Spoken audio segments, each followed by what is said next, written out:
l'ensemble des forces que nous avons expulsées à travers la frontière avec le pays frère du Tchad s'est retrouvé ou se sont retrouvés sur le territoire béninois. Il est temps que ceux qui pensent que nous aimions juste pointer du doigt se réveillent et comprennent la volonté de la France à nous déstabiliser. C'est une vérité et nous ne cesserons jamais de le dire. Rien qu'avant-hier, il y a un porte-hélicoptère amphibie qui s'appellerait Tonnerre qui a accosté au port autonome de Cotonou. À bord. Aujourd'hui, là où je vous parle, à l'aéroport de Tourou. Tourou est un aéroport dont la piste fait 3300 mètres. 15-20 km tout au plus à l'ouest de Parakou. Vous verrez à Tourou, dans le W, dans la Pendjari, l'ensemble des forces que nous avons expulsées à travers la frontière avec le pays frère du Tchad s'est retrouvé ou se sont retrouvés sur le territoire béninois. Il est temps que ceux qui pensent que nous aimions juste pointer du doigt se réveillent et comprennent la volonté de la France à nous déstabiliser. C'est une vérité et nous ne cesserons jamais de le dire. Rien qu'avant-hier, il y a un porte-hélicoptère amphibie qui s'appellerait Tonnerre qui a accosté au port autonome de Cotonou. À bord, c'est des milliers de soldats français. On vous dira que c'est un exercice. Mais combien de ports sont plus appropriés que le port béninois pour conduire ce type d'exercice? Et à ce que je sache, et à date, ça doit être le 10e débarquement à travers des porte-hélicoptères amphibies. Le 7 décembre, il y avait eu un ordre et nous les suivons régulièrement.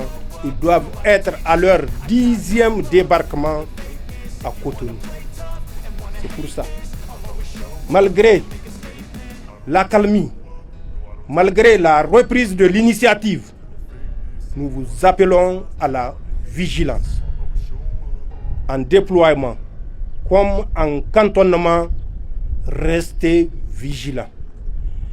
Écoutez les conseils des autorités militaires et de vos commandements directs. Ils savent de quoi ils parlent et ils parlent dans l'intérêt de la sécurité nationale. L'opératoire de l'ennemi, vous devez le connaître, c'est la mobilité. La mobilité à travers une discrétion assurée par le renseignement que lui fournissent ces puissances impérialistes dont l'objectif ultime est de déstabiliser et faire effondrer notre pays. Mais Inch'Allah, cette volonté des adversaires, des ennemis et leurs sponsors sera, Inch'Allah, l'échec total. L'échec total parce que nous avons pris conscience de notre responsabilité historique à transmettre un témoin que nous avons reçu de nos prédécesseurs. Ne pas le transmettre, c'est trahir l'histoire, c'est trahir la mémoire de nos ancêtres qui se sont battus pour conserver ces terres intactes, ces terres dont nous sommes aujourd'hui les dignes héritiers. L'ennemi utilise toutes sortes de perfidies, mais c'est une perfidie qu'il a appris à connaître à travers des instructeurs aussi perfides qui ont envahi notre espace et qui continuent. Nous le savons tous, à assurer cet encadrement dans la perfidie. L'ennemi procède par guérilla pour surprendre nos forces de défense et de sécurité. Et qui dit guérilla dit mobilité, furtivité. Et la seule parade que les forces de défense et de sécurité doivent garder en mémoire est la vigilance. L'ennemi n'est pas au-delà de notre portée. L'ennemi bénéficie des renseignements, comme je l'ai dit, et nous surprend dans nos moments de relâchement. C'est pourquoi nous devons œuvrer sur le terrain, en cantonnement, pour être vigilants.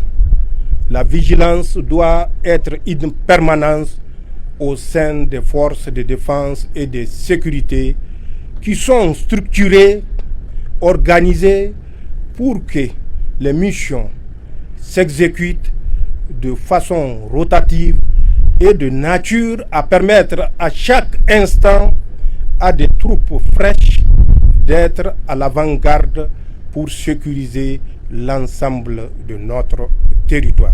Depuis le 26 juillet 2023, nous avons compris, et l'ensemble des forces de défense et de sécurité l'ont compris, soutenu par le peuple résilient nigérien, que notre sécurité, notre défense est une obligation morale de nos forces de défense et de sécurité.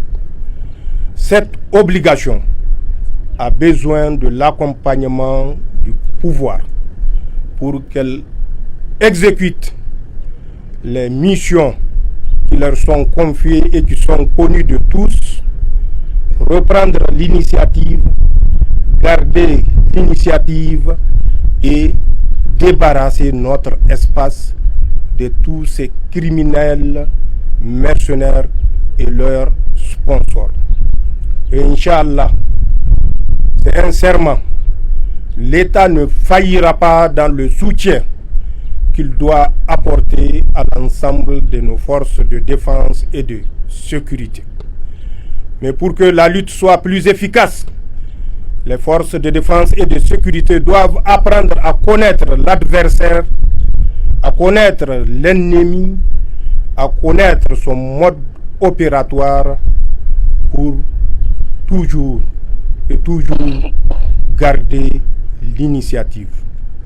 Si nous avons effectivement remporté des victoires, c'est parce que nous avons compris qu'il est de notre responsabilité et de notre entière responsabilité à être ce rempart qui protège notre nation contre les vagues, les assauts de ces bandes criminelles, et nous devons continuer à être le pilier sur lequel notre pays a toujours reposé et continuera à reposer, Inch'Allah. C'est sous-officier, militaire de rang, sapeur, gendarme, gardes nationaux, gardiens de paix, agents de douane et des eaux et forêts. Au nom de la République, du peuple souverain, je vous félicite et vous dis merci. Merci au nom de la délégation qui m'accompagne. Merci à mon nom propre. Des sacrifices, d'énormes sacrifices consentis pour garder notre chère patrie, le Niger, debout malgré l'adversité. En effet, depuis plus de 10 ans, nous faisons face à une insécurité transportée et implantée dans notre espace sahélien. Cette insécurité pour laquelle l'ensemble des forces de défense et de sécurité se sont mobilisées pour opposer une résistance farouche dans un premier temps avant d'inverser et reprendre l'initiative que nous avons conservée depuis lors. En effet, les résultats apparents aujourd'hui sont le fruit d'un sacrifice énorme consenti par l'ensemble des forces de défense et de sécurité avec le soutien du peuple résilient de notre espace, nigérien d'abord, ensuite confédéral. Au nom de tous ces martyrs, des FDS et des civils, nous prions Allah pour que leur âme repose en paix et qu'il leur accorde sa rahma. À toutes les familles victimes de cette insécurité importée, nous témoignons la solidarité de la République du Niger.